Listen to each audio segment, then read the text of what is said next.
啊，辛苦哎，辛苦，嗯，累了。好，好，好我希望我没有看起来太，我看起来应该没有太走神。我希望我没有。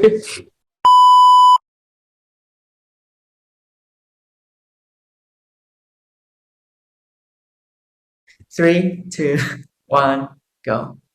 Hello, Tracy. Here we are. 嗨。Okay, so first of all, it's a great pleasure Yeah, talking to you. How are you doing? I'm doing great, except for it's a little bit late for me. It's like 11-ish p.m., Yeah, but it's fine. so yeah, it's very tiring, isn't it? Okay, we are going to talk about something today. First of all, I'd like to, both of us make a brief self-introduction. So start from you, Tracy. Hi everyone, I'm Tracy. Usually I start my video by saying hola, hola, bienvenidas y bienvenidos a mi canal. Because I make videos in learning Spanish, on learning Spanish, learning English, and a bunch of other, my school vlogs. For those of you who are not very familiar with me, I graduated from NYU Shanghai, and now I am a student of East Asian Studies at University of Toronto. I'm a first year master's student. Yeah, that's about me. Yeah, that's Your great. turn.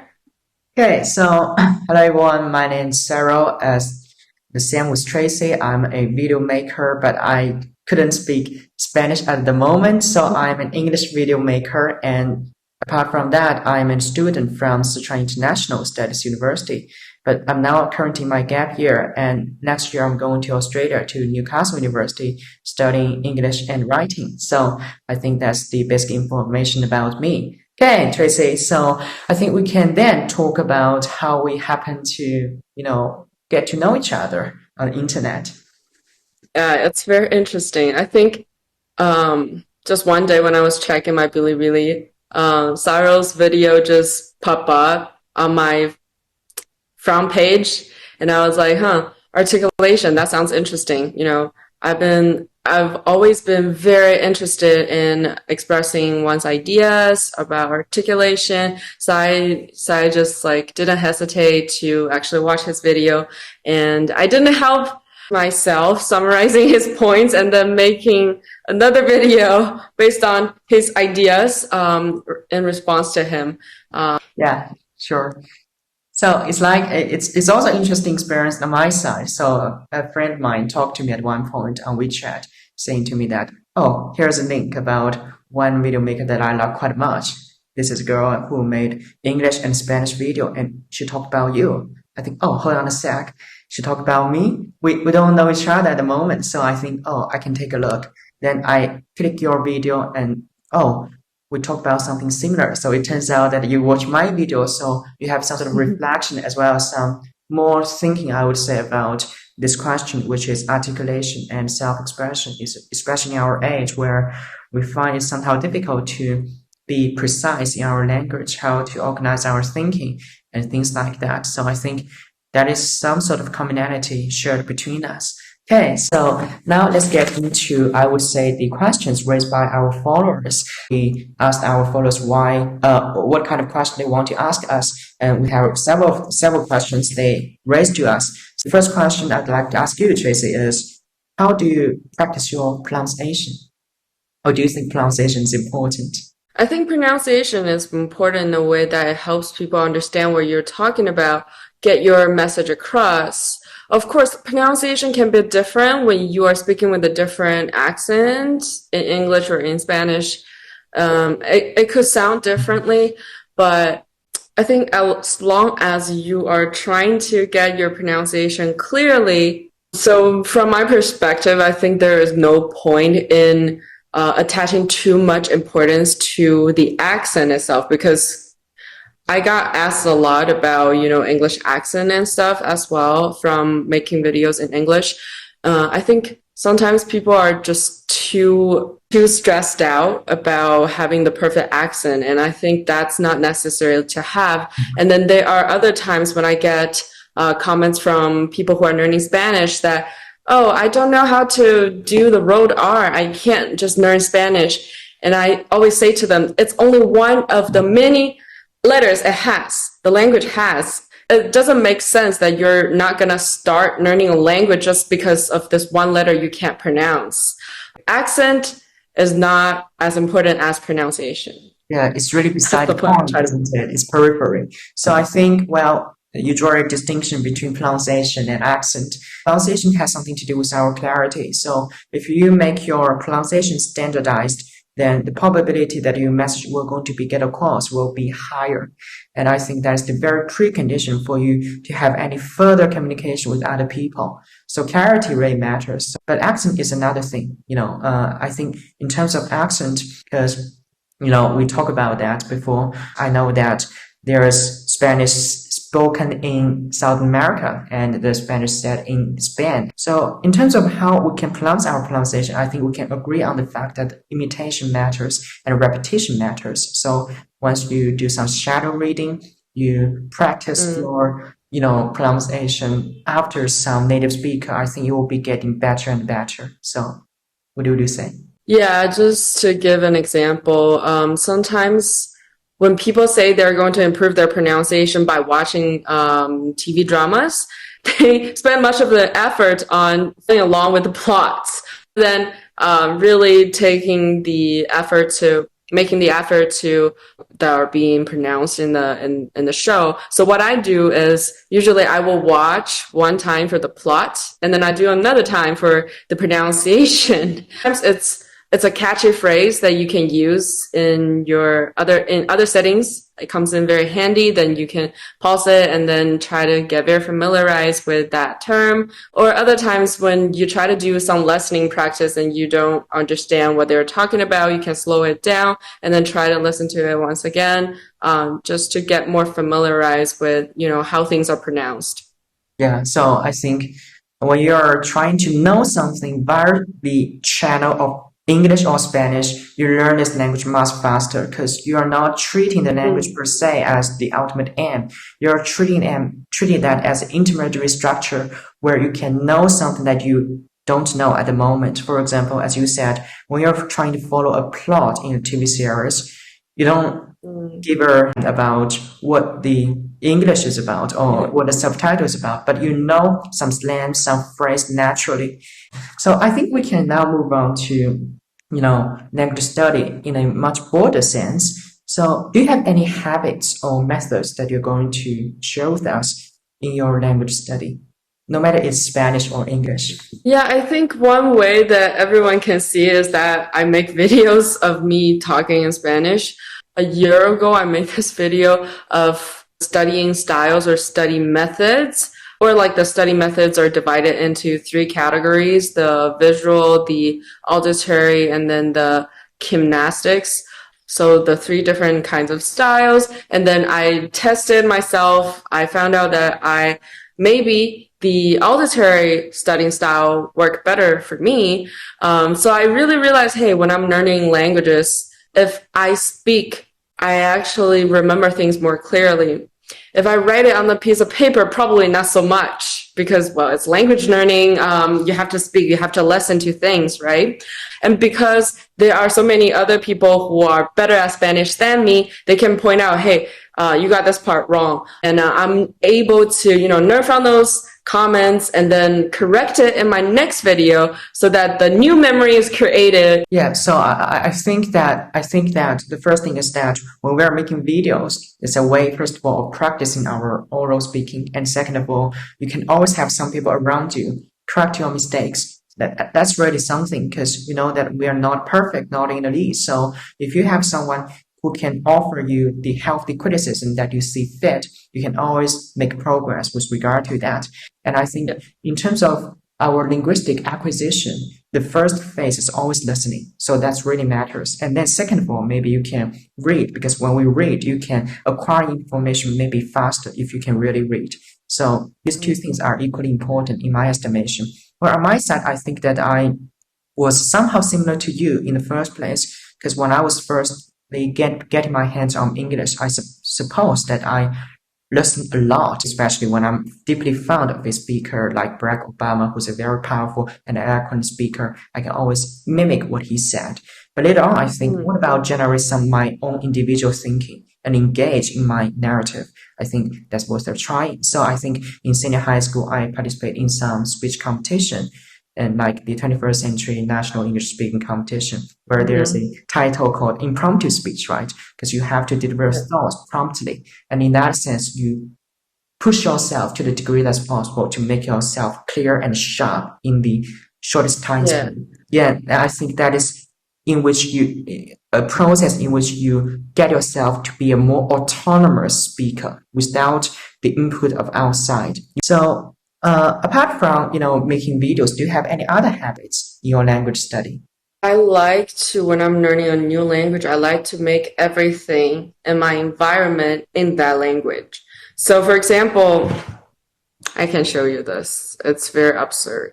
I even have my phone like completely set up to Spanish. Sometimes I took a screenshot of the map and I sent to my friend saying, hey, I'm gonna arrive there in 5 minutes. And then they were like, wait, your map is in Spanish? I'm like, yeah, actually my whole phone is in Spanish. I talked about this mother tongue thing in my previous video, when those words are first learned not in your mother tongue language.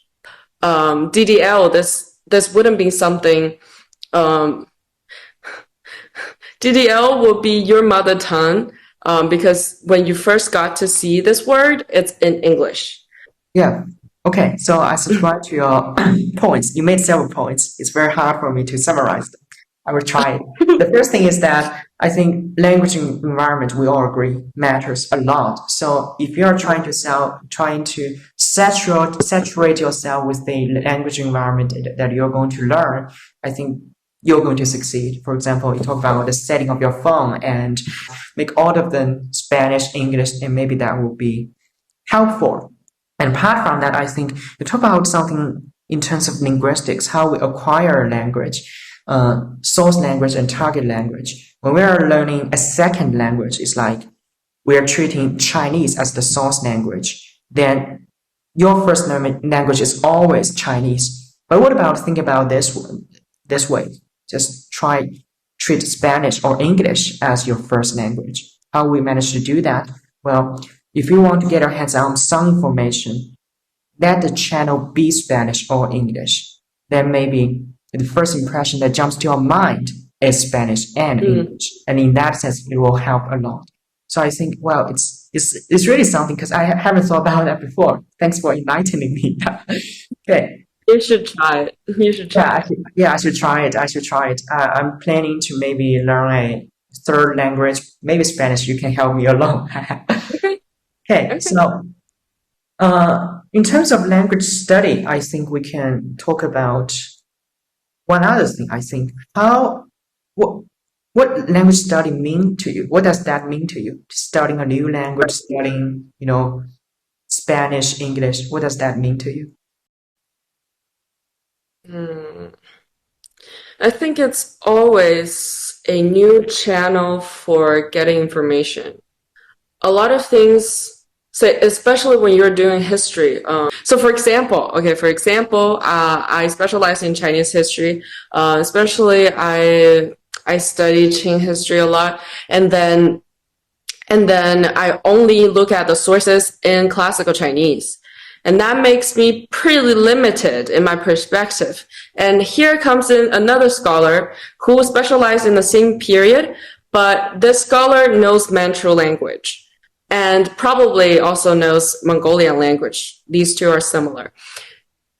This scholar would just come up with so many more interesting arguments that I'm not going to be able to make. So I think with one more language, you're definitely going to get more sources that you can make conclusions, you can make different conclusions, different claims. So that's why next semester, actually, I'm planning to take Manchu language class, hoping to, learn a little bit of Manchu, which might give me a different perspective when I look at Qing history or whatever. So even the news can be different from even the news on China can be different from the Chinese news on itself, Yeah, I think I can deeply sympathetic with your idea because I'm also sort of interested in history study. I know perfectly well that there's a distinction, say, between facts and opinion. But the fact Yes. that we gathered somehow across time is somehow biased to some degree. And this sort of bias and prejudice is, I would say, generated because of our limitation in our culture and language barrier. So I talked about at one point about Babel Tower. So people are in a situation where they are unable to understand each other. Even for those who speak the same language, they can't understand each other, let alone when we're speaking different languages and thereby in different cultures. So in that sense, you are trying to bridge the gap and you are trying to gain new perspective for that matter. And not only that, we can then generate our own thinking and have our own spiritual endeavor in history, in philosophy, for that matter. To put many words in short, I think we can agree on the fact that language help us gain perspective. And I always say that one more thing, which is language help us to have the ability, or let's say the desire to communicate across barriers, because we know perfectly well that people cannot understand each other fully.